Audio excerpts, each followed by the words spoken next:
नमस्कार, कशा आहात तुम्ही? खूप दिवसानंतर आपण भेटतोय आज व्हिडिओमध्ये. भरपूर दिवस झाला लॉंग व्हिडिओ काही टाकलंच नाही. शॉर्ट वगैरे येत होते पण लॉंग व्हिडिओ बनवायला टाइमच भेटत नाही. सध्या अभ्यास असतो, घरातले काम, लाडू हे सगळं बघून ना सध्या म्हणजे व्हिडिओ टाकणंच होत नाही.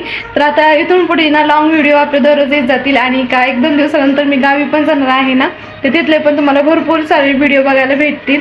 असा एवढा पसारा राहिलाय ना आता घरामध्ये. तुम्ही सारे कपडे माझे धुवायचे पडलेले आहेत, बाहेर भांडे वगैरे पण राहिलेले आहेत. आता कसं आहे ना, गावाकडे वगैरे जायचंय ना, त्याच्यामुळे सगळी तयारी चालू आहे, कपडे वगैरे पॅक करणं.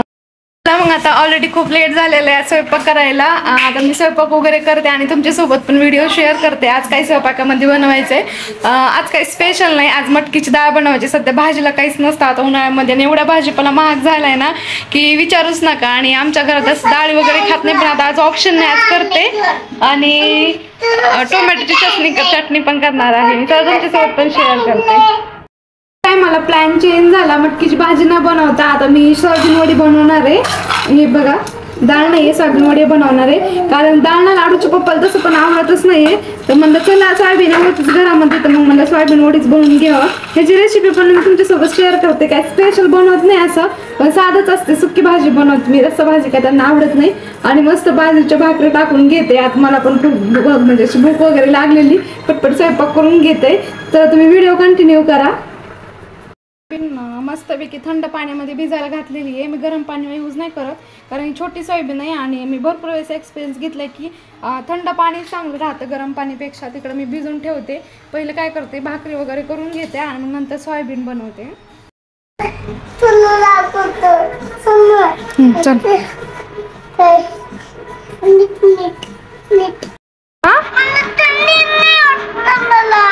मम्मासाठी गिफ्ट आणलंस ना, मग खोलून दाखव. चला मम्मा. स्वयंपाकाच्या मध्येच लाडूचं काम आलेलं होतं, म्हणजे तो रडत होता, त्याच्यामुळे त्याच्याकडे थोडंसं गेले. त्याच्यामध्ये 10-15 मिनिटं गेले माझे. ते लाडूमुळेच खरं तर मला स्वयंपाकाला किंवा बाकी कामाला उशीर होऊन जातो. पण ठीक आहे, आम्ही तिघच असतो त्याच्यामुळे भागून जातं. आणि गावाकडे गेल्यानंतर पण त्याला कोण ना कोणतं घ्यायला राहतं, त्याच्यामुळे त्याला सवय लागली. कोणीतरी एक माणूस त्याच्यासोबत लागतंच खेळायला नेहमी. असो, आपण इकडे मी तुम्हाला रेसिपी तुमच्यासोबत शेअर करते. सोयाबीन मी पहिले तर थंड पाण्यामध्ये भिजवून आणि छान मस्त त्याच्यातलं पाणी निचरून घेतलं आणि मसाले एका प्लेटमध्ये काढून घेतल्यानंतर प्रमाण कमी जास्त होऊ नये म्हणून. तर मग मी कढई गरम करून त्याच्यामध्ये मला लागतं तेवढं तेल घेतलं आणि मोहरी टाकून दिली. मोहरी छान फुटेपर्यंत ठेवलं आणि मोहरी फुटल्याच्या नंतर त्याच्यामध्ये मी छोटा कांदा कट केलेला होता, तो कांदा मी त्याच्यामध्ये ॲड केला. मी एक मीडियम आकाराचा कांदा घेतलेला होता. तुमच्या इच्छेनुसार तुम्हाला जर म्हणजे कांदा जास्त आवडत असेल तुम्ही अजून थोडासा जास्त ॲड करू शकता. कांदा छान फ्राय करून घ्यायचा. जोपर्यंत त्याचा कलर चेंज होत नाही ना तोपर्यंत जास्त जाळायचा नाही. त्याला जाळला तर कडू लागून जाईल. आणि जर आपण छान फ्राय पण नाही केलं ना तर तो गोडसर असं त्याची टेस्ट येते. त्याच्यामुळे छान जोपर्यंत फ्राय होत नाही ना तोपर्यंत त्याला हलवत राहायचं. आणि नंतर मग आपण त्याच्यामध्ये लसूण अद्रक जी मी कुटून घेतलेली ना ती त्याच्यामध्ये मी ॲड करणार होते.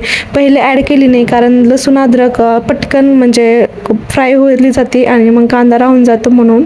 मग छान दोन मिक्स केलं आणि त्याच्यानंतर जी मी प्लेटमध्ये मसाले काढून घेतलेले होते ना ते नंतर मी ॲड करणार होते. आता स्टार्टिंगला ॲड केलं तर ते जळून जातील म्हणून. तर मसाल्यामध्ये मी काही जास्त नाही, हळद घेतलेली आहे, लाल मिरची पावडर जी आम्ही घरीच म्हणजे बनवतो, आणि त्याच्यामध्ये होतं अजून थोडासा काळा मसाला वगैरे असं ॲड केलेलं होतं. आणि ते मी सगळं त्याच्यामध्ये टाकून दिलं, त्याला छान मिक्स केलं. आणि त्याच्यामध्ये नंतर मी सोयाबीन ॲड करणार होते. इकडं माझं स्वयंपाक चालू होतं तरी पण लाडूचं रडणं काही बंदच होत नव्हतं. काय माहिती आज काय झालंय, तर सारखं खूप चिडचिड करतोय आणि भरपूर दिवस झाले माझं व्हिडिओ पण शूट करणं होत नाही त्याच्या चिडचिडीमुळंच. जे फ्राय केलेला मसाला होता त्याच्यामध्ये मी सोयाबीन ॲड केली आणि मीठ पण सोबतच ॲड केलं. कारण कसं आहे, सोयाबीन ज्यावेळेस आपण मिक्स करतो मसाल्यामध्ये ना त्यावेळेस त्यामध्ये मीठ ॲड झालं पाहिजे. आपण वरतून जर टाकलं तर ते मीठ मिक्स होत नाही. तुम्ही एकदा ट्राय करून बघा, वरतून मीठ जर टाकलं तर तसंच राहतं आणि जास्त मीठ खाल्लेलं वगैरे चांगलं नसतं. त्याच्यामुळे जर आपण मसाल्यातच मीठ ॲड केलं तर ते छान म्हणजे फ्राय होऊन जातं आणि मेल्ट होऊन ते म्हणजे सोयाबीनकडं मिक्स होऊन जातं. आता मी ह्याच्यामध्ये ना थोडंसं शेंगदाणे कुटून टाकलेलं होते. तुमच्या आवडीनुसार जर तुम्हाला आवडत असेल तर तुम्ही शेंगदाणे मिक्स करायला नसेल आवडत तर म्हणजे ऑप्शनल आहे गोष्ट शेंगदाणे वगैरे टाकणं. मला आवडतात म्हणून मी टाकतो. सोयाबीनची भाजी रेडी झाली. आता आम्ही जेवण करून घेतो. तुम्ही लवकर जाऊन व्हिडिओला लाईक करा, चॅनलला सबस्क्राईब करा अशा छान छान व्हिडिओ बघण्यासाठी. चला भेटू उद्या एका नवीन व्हिडिओ सोबत. आता इथेच थांबूया. बाय बाय मैत्रिणींनो.